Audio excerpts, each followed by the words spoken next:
Welcome to VVB 9 news channel.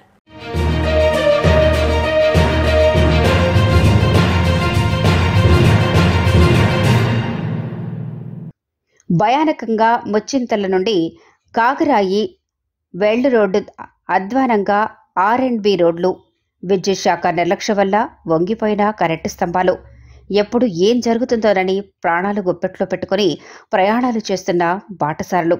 ఒక పక్క రైతన్నల పంట పొలాల్లో పనులు ప్రారంభం, మరోపక్క పాఠశాలకు విద్యార్థులు వెళ్తుంటారు. ఇకనైనా సంబంధ శాఖ అధికారులు మొద్దు నిద్ర వదిలి తక్షణ చర్యలు తీసుకుని పనులు ప్రారంభించండి.